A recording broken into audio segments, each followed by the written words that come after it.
She didn't scream. She didn't spy. She didn't even ask where he was. She just waited. In a white room. With a heartbeat monitor. And a name on the door that said Mother. But he never came. And the only thing that showed up was a bank notification. For dinner. For two. On a rooftop. While she waited for one. Alina from SoHo, the bill wasn't meant for her. Series, 10 True Affair Stories from New York. The waiting room was quiet except for the soft buzz of fluorescent lights and the occasional rustle of paper. Alina sat near the window, her hands resting protectively on her round belly. The chair beneath her was stiff, but she didn't shift. She had chosen the seat closest to the hallway where the doctor would call her name and where Julian would most likely appear, late but apologetic, with that crooked smile that always softened her anger. He had said he'd be there. "Don't go in without me," he texted that morning. "I want to hear the heartbeat. Promise." She had smiled when she read it. It was the 8th month, and every little sign of involvement felt like an anchor. She needed him to want this as much as she did.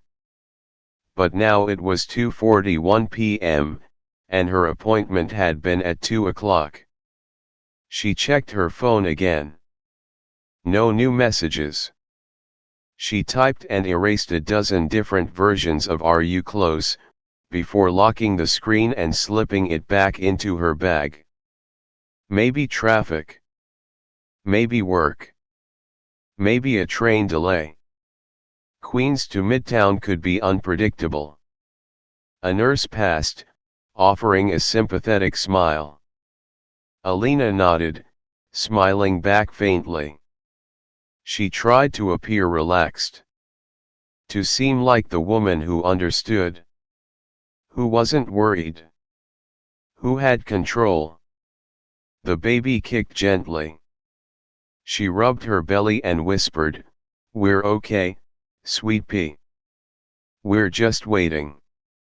Another 5 minutes passed. The receptionist called her name, and she rose slowly, steadying herself. She paused at the hallway entrance, turning one last time toward the door. No Julian. Inside the exam room, everything was white and warm. The doctor was kind, gentle with her words and hands. They talked about fluid levels, blood pressure, positioning. The machine hummed as it traced the shape of life inside her. The sound came like a steady little horse galloping through water. A heartbeat. Fast, strong. Alina smiled and swallowed down a tear. Julian had missed it? The doctor asked, "Is Dad running late?" Alina nodded. "Probably just caught up at work. He wanted to be here." Wanted. Past tense. She dressed quietly after, moving slower than usual. Her body felt heavy, but not from the pregnancy. It was something else. A weight that sat just behind her chest. She reached the front desk. Pulled out her wallet. Then her phone buzzed. Not Julian. A notification from the bank. "Your card was just charged, $278, the observatory rooftop, SoHo." She froze. The receptionist was saying something, but the words floated past her. She stared at the message again. Her card. The shared one. That restaurant. She knew it. Julian had taken her there once, years ago, for their first anniversary. A rooftop bar with string lights and tiny desserts that looked like they belonged in jewelry boxes. She blinked. $278.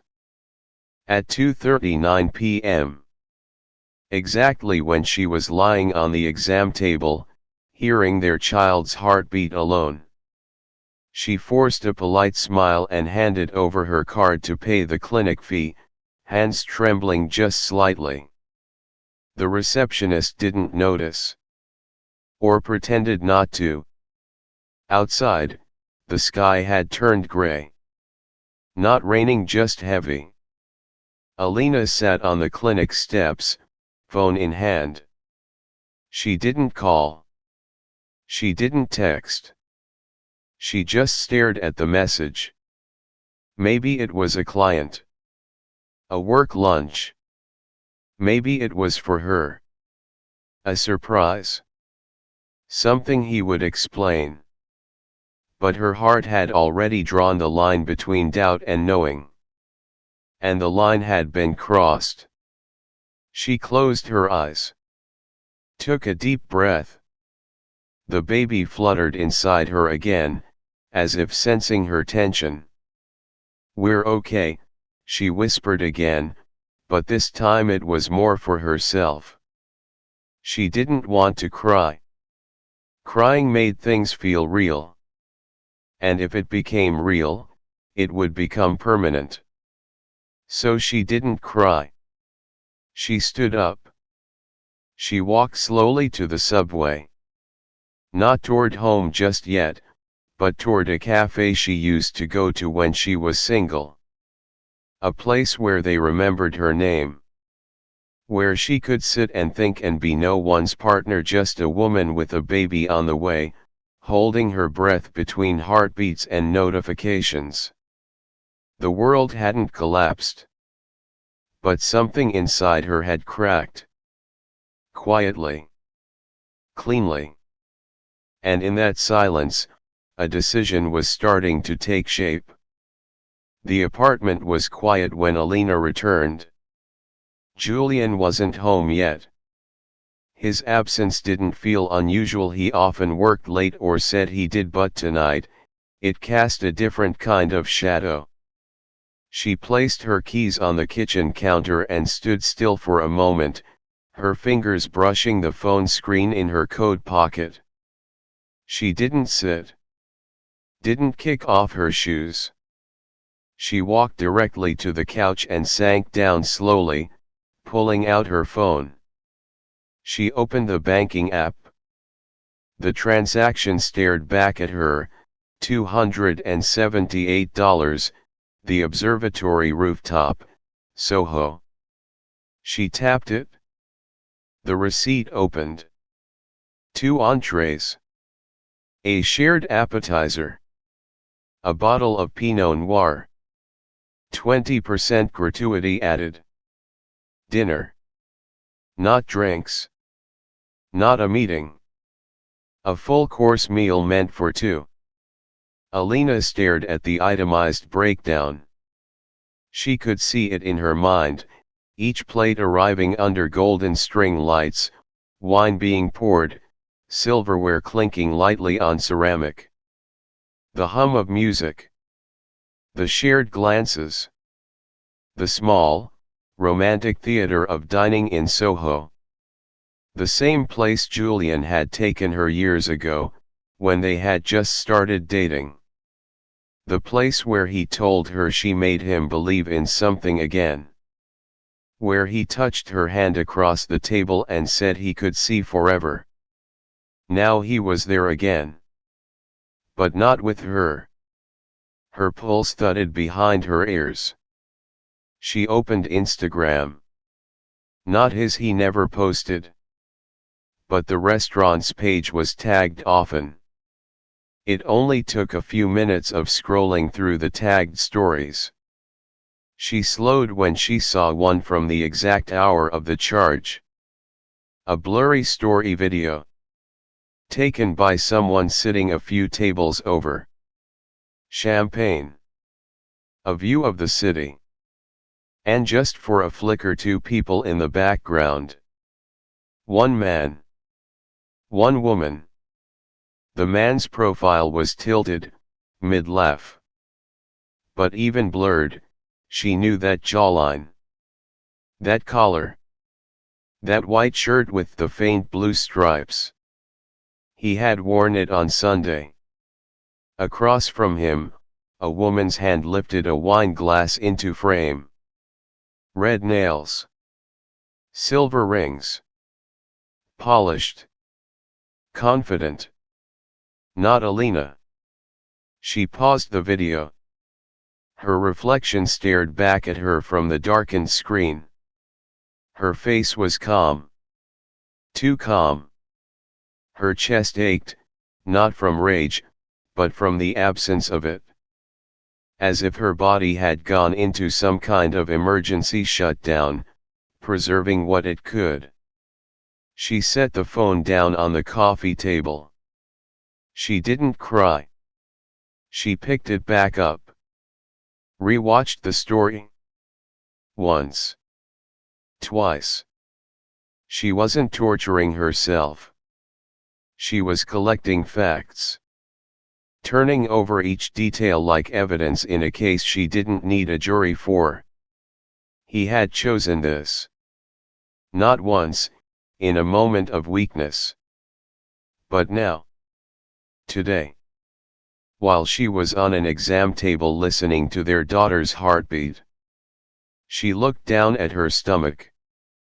Her hands curved around it instinctively. A flutter passed beneath her palms. "I'm sorry," she whispered. Not to Julian. To the life inside her. She stood and walked to the kitchen, poured a glass of water, drank it slowly. Her mind ran through possibilities. Explanations he might give. Excuses he might try. None of them mattered now. She walked to the bedroom. Turned on the light. Picked up a notebook from the nightstand. It had once been a list of baby names. Favorite middle names. Now she turned to a blank page and wrote in small, even script. Change account passwords. Contact OBGYN about alternate emergency contact. Start looking for short-term rentals near hospital. Separate laundry. Pack essentials. The baby kicked again.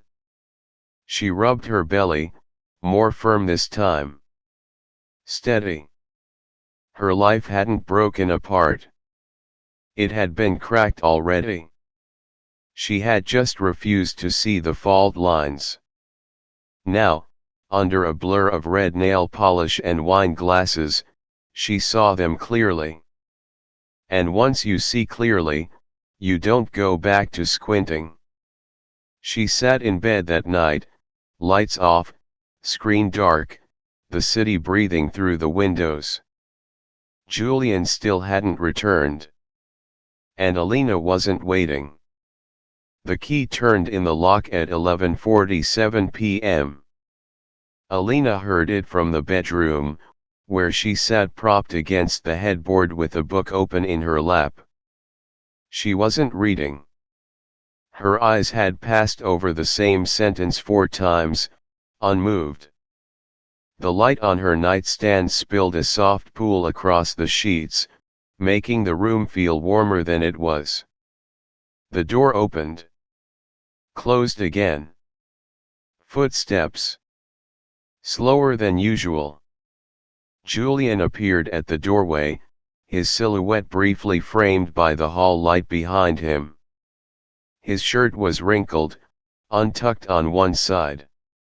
His tie hung around his neck like an afterthought. His hair was a little damp, as though he had rinsed it quickly, hoping to rinse something else away too. And the scent wine and something floral. Too sweet to be hers. "Hey," he said, his voice a notch too soft, the kind reserved for delicate situations. You're still up. Alina looked up from the book, marked her place without a word, and set it aside. Julian leaned against the door frame. Long day. Sorry I didn't text. Everything got backed up. She nodded once. He walked in, loosened the knot of his tie. I'm wiped. Just want to crash. She didn't say anything. She didn't move, didn't challenge, didn't accuse. She simply looked at him. Calmly. Quietly. As if she were listening to music only she could hear. He hesitated, searching her face for something: anger, disappointment, fear, but found none. I'm sorry, he added. Today was a lot. She nodded again. This time slower. Then she placed her hands on her belly. It was a gesture more natural now than breathing. The baby responded with a roll beneath her skin. Julian looked at her for a moment longer, then turned toward the bathroom. The door clicked shut. The shower turned on. Alina stayed where she was. She stared at the wall, at the faint cracks in the paint, at the shadows the lamplight made on the corners of the room. Her heart didn't race. Her stomach didn't churn. The worst of the storm had already passed. What remained was stillness so complete it frightened her. She reached for her notebook again. She opened to a new page and began to write. Pack birth bag by end of week. Contact doula again about updated schedule. Leave copy of birth plan with front desk at new apartment. Purchase infant car seat. Change pediatrician to one closer to rental.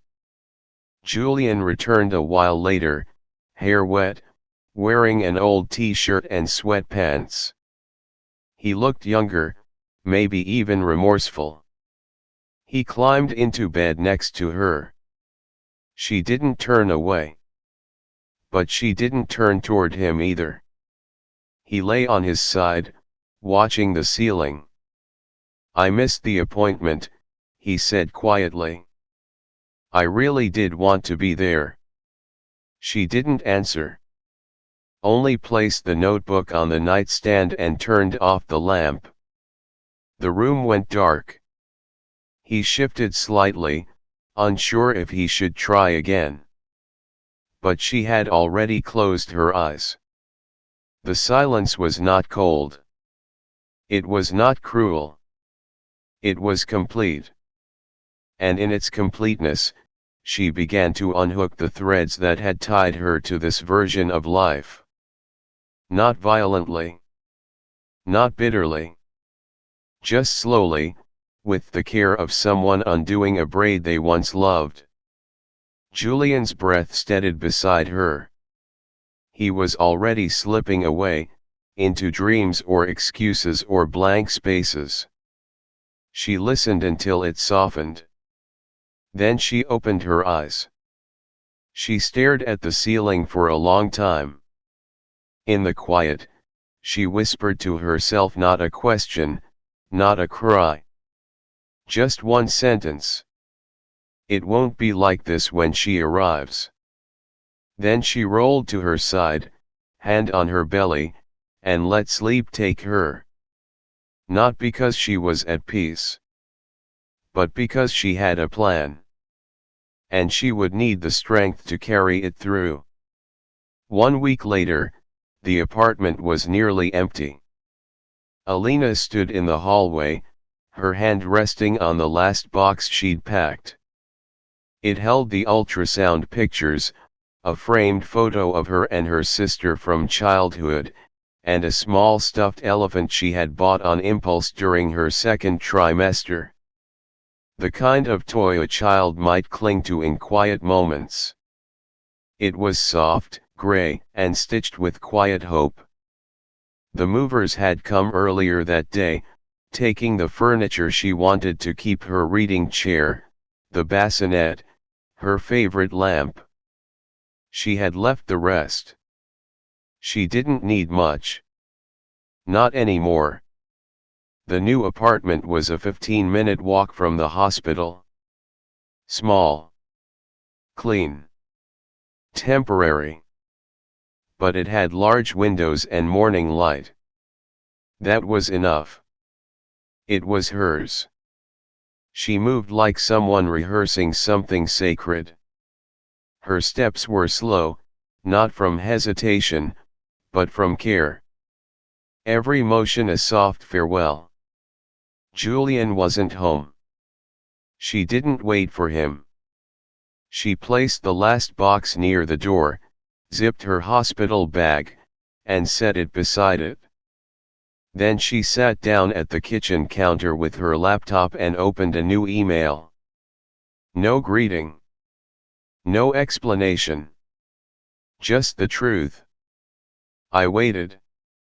For an ultrasound. You showed up on a receipt. You left us before she arrived. Her last name will be mine. Not yours. She read it once. Didn't change a word. She hit send. Then she closed the laptop and stood. She didn't cry. Not when she walked through the apartment one last time. Not when she opened the door and felt the cooler spring air on her skin. Not even when she stepped onto the sidewalk with her belly full of life and no one walking beside her. She had done all her grieving in silence. Now, she was just moving forward. The cab pulled up. She waved. The driver loaded her things without question. Alina slid into the back seat, placed a hand on her stomach, and exhaled slowly. The building behind her grew smaller in the rearview mirror. She didn't look back. At the new apartment, she unpacked what she could. Hung the baby's clothes in the tiny closet. Stuck the ultrasound photos on the fridge with mismatched magnets. She lit a candle. It smelled like vanilla and cardamom. It wasn't a celebration. But it was a beginning.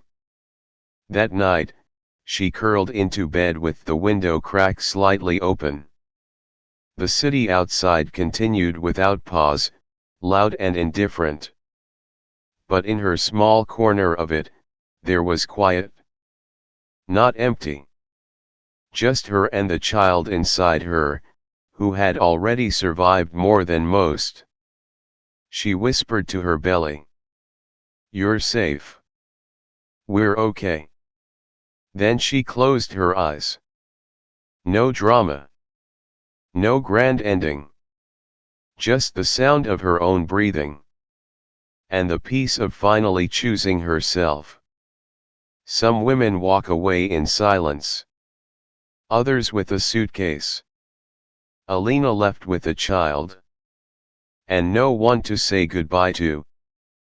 But in our next story, a woman from Brooklyn didn't leave at all. Because she never knew she was the other woman. Not until the wife showed up. At her job. With a smile. And a cup of coffee. Laced with a secret she'd never forget. Stay tuned for the next chapter in 10 True Affair Stories from New York. Because in Brooklyn, sometimes the confrontation isn't loud. It's brewed, and served.